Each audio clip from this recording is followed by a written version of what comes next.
Not happy about it. You're working harder than ever, but your groceries cost more, your rent is higher, your insurance went up, your subscriptions add up to more than cable ever did, and your paycheck barely keeping pace. And the strangest part is, nobody can point to the exact moment it started. It just crept in, slowly, quietly, until one day you looked at your life and thought, wait, I'm doing everything right, so why does this keep getting harder? Here's what's actually going on. Because rising costs, disappearing ownership, AI replacing jobs, and technology tracking more than most people realize, these aren't four separate problems. They're four parts of the same problem.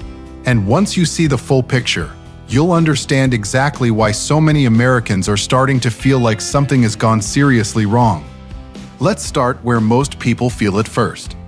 Think about a woman named Sandra, medical records coordinator, mid-40s, gets paid on Friday, and by Sunday evening she's already run the numbers for the month. Not because she's anxious by nature, because she's learned that if she doesn't, something slips. No luxuries, used car, packed lunch most days, no real vacation in 3 years. But every month, the math gets slightly harder to balance. Not dramatically, not in any way visible from the outside, just consistently, month after month. The gap between what comes in and what goes out keeps narrowing, and she can't point to a single thing that caused it. Now you might say, prices are up, everyone knows that, and you'd be right. But America has been through inflation before. Prices rise, people adjust, life moves on. So why does this time feel genuinely different? Because it's not one price that went up. It's all of them, at the same time, with no sign of letting up. And here's exactly what that looks like in real life.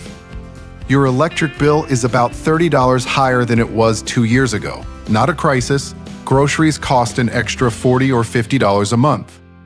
Annoying, but manageable. Car insurance ticked up. Your combined subscriptions now cost roughly what cable used to. Rent increased a few percent at renewal. Every single one of those on its own is survivable. But they don't take turns. They all hit, every month, with no end in sight. And what that creates isn't a financial crisis in the traditional sense. It's something subtler and harder to fix. Something that most people feel but struggle to put into words. Psychologists call it decision fatigue. Should we turn the heat down at night? Switch to the store brand on this? Put off the car repair another month? Skip the trip again this year? None of those decisions is particularly hard. But when you're making dozens of them every single month, indefinitely, just to hold your position, not to get ahead, just to stay exactly where you already are, the weight of that accumulates into something real. It quietly redirects your mental energy away from the future and toward the present. The bandwidth that used to go toward goals, toward planning, toward imagining what comes next, gets used up entirely on managing right now. People stop thinking about where they're going, they get busy just not losing what they already have. And when that becomes the permanent state, that's when the cost of living story stops being about money. It starts being about whether the rules still work. For most of the 20th century, a simple and fairly reliable premise shaped how Americans approached their working lives. Not blind optimism. People always knew life had setbacks, but the underlying logic held. Consistent effort, over time, moved you forward. A raise meant breathing room. Paying down debt opened up options.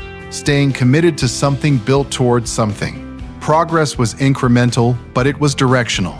Now here's a moment that captures exactly what has shifted. A man gets a 3% raise at work. That's actually solid in the current environment. His first response isn't relief. It's calculation. That raise is going to cover the rent increase, or the jump in his insurance premium, or close the gap between what groceries cost last spring and what they cost right now. It's gone before it even clears his bank account. The raise was real. The work that earned it was real.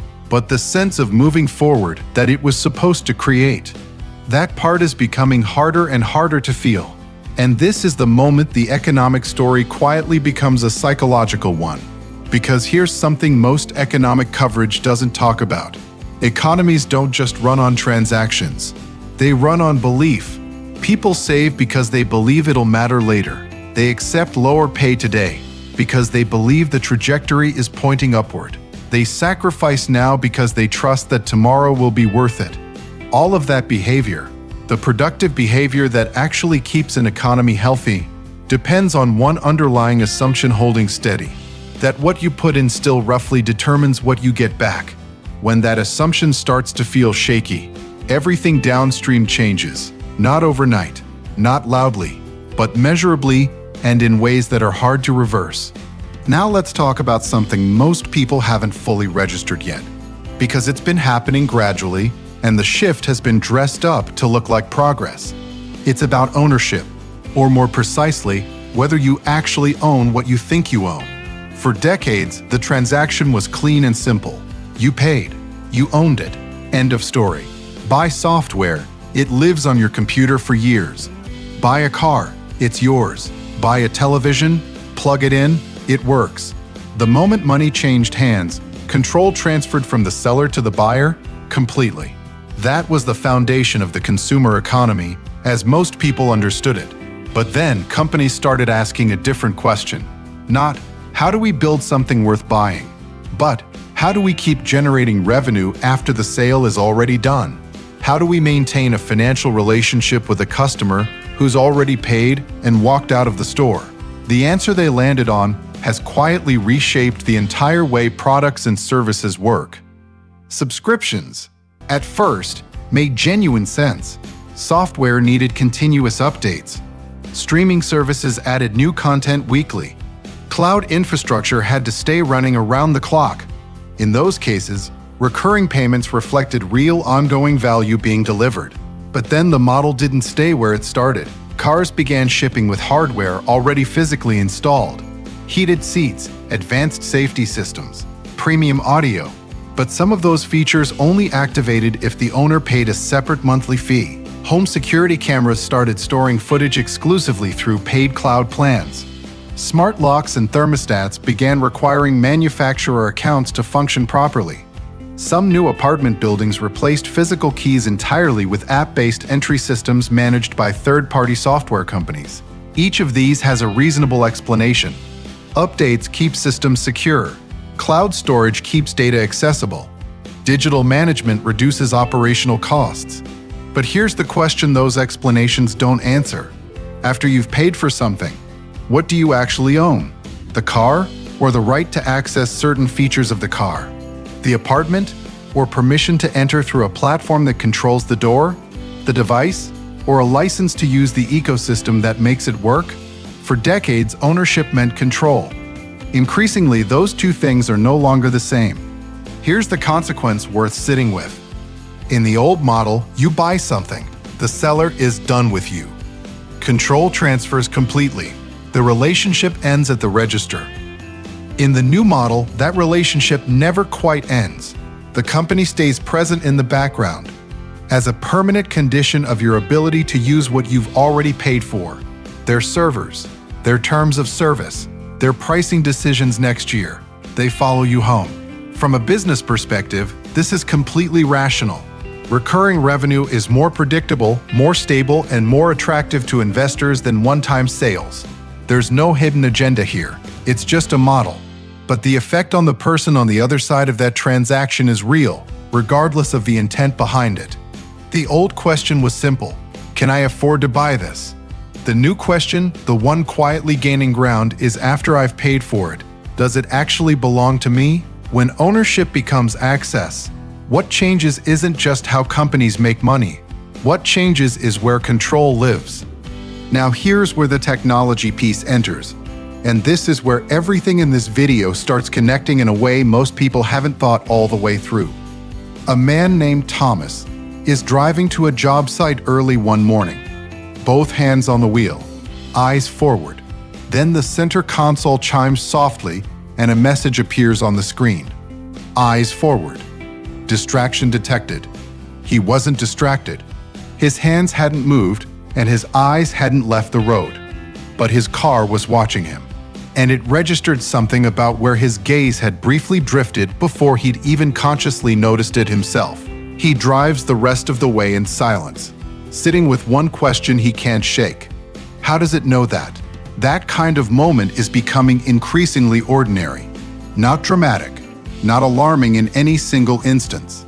Just quietly present in the background of more and more everyday situations.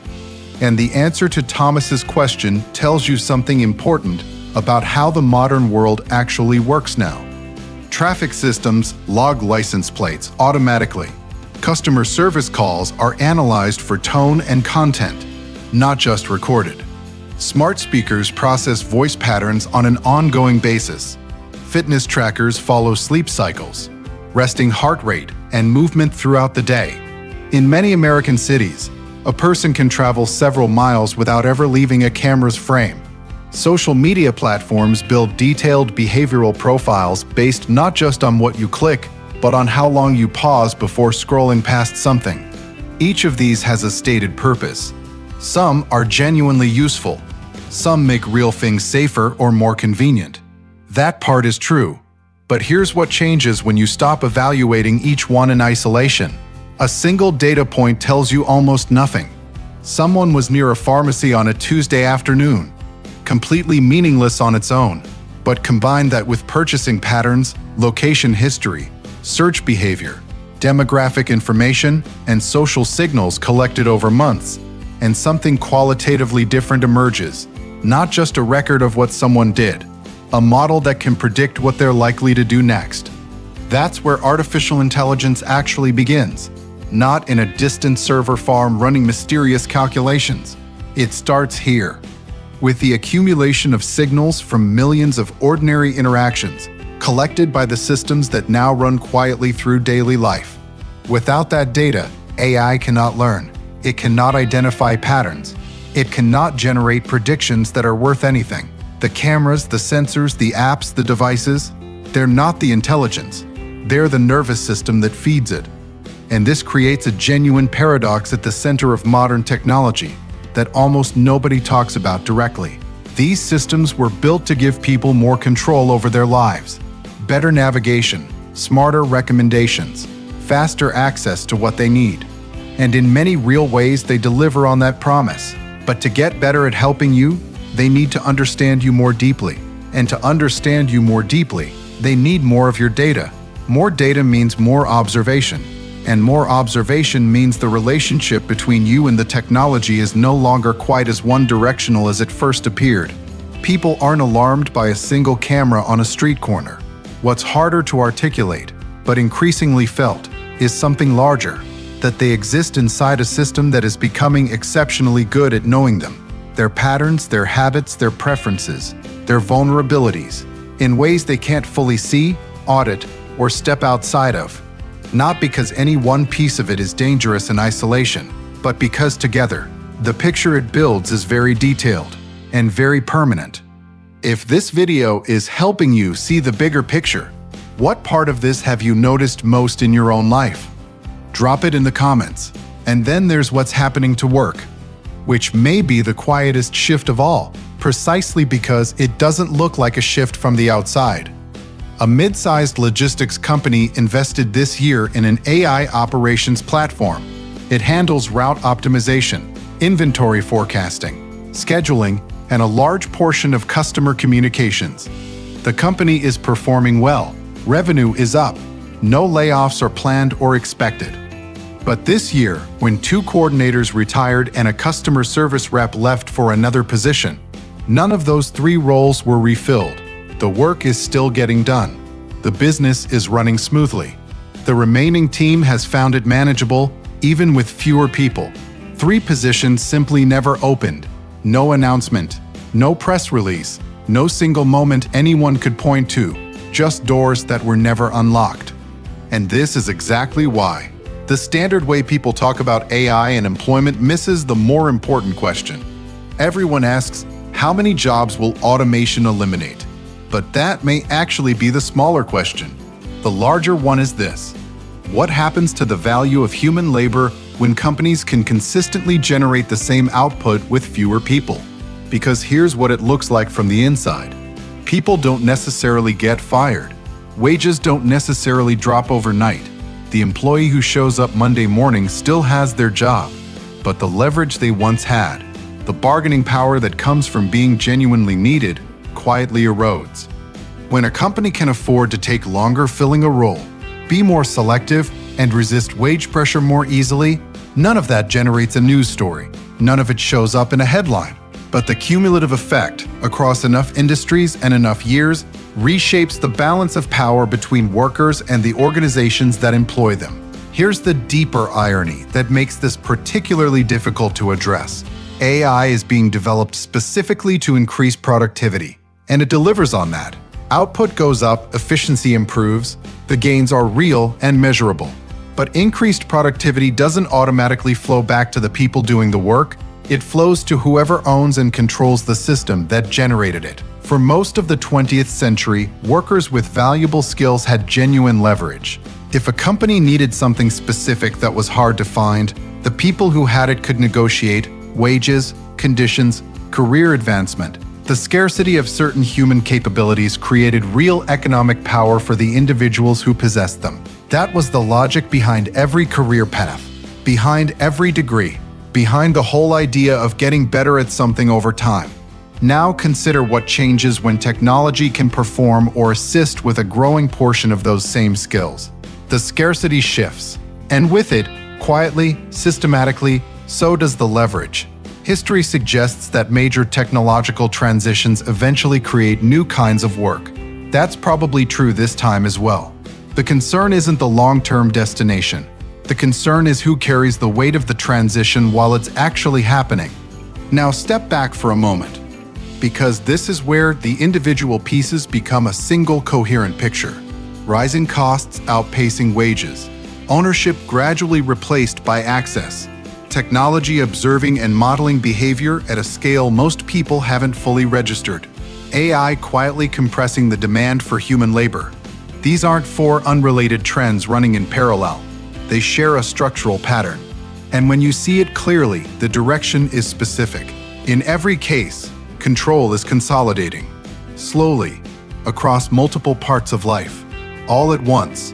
More of your income is committed before you even decide how to spend it. Less real discretionary control over your own money. More of what you've purchased is governed by ongoing terms the seller controls. The transaction never fully transfers ownership to you. More of your behavior is being modeled by systems you interact with but don't govern. Someone else is building an understanding of your life that you can't fully audit. More of the leverage workers once had is being absorbed by the systems that organizations own. The employment relationship keeps shifting in the same direction. No single one of these is absolute. Each has limits, counterweights, and genuine uncertainty about how far it goes. But as a direction, across all of them simultaneously, the picture is consistent. The ordinary individual's sense of agency is under quiet, sustained pressure from multiple directions at once. And this is why the frustration so many people feel right now is so hard to explain in a single conversation. It isn't really the grocery bill. One expensive run to the store is manageable. What's harder to absorb is the grocery bill, and the rent increase, and the subscription that renewed without warning, and the job market that feels less forgiving, and the retirement that feels further away, and a technology landscape that feels less transparent. All of it arriving together, all of it feeding the same underlying sense that something is off. And that feeling follows a recognizable sequence worth naming clearly. It starts with exhaustion, not physical, cognitive, the constant calculations, the micro decisions, the ongoing adjustments that now go into simply maintaining a life that used to require less active management. Exhaustion accumulates into worry, not just about this month, about the direction things are heading. What does this look like in 5 years?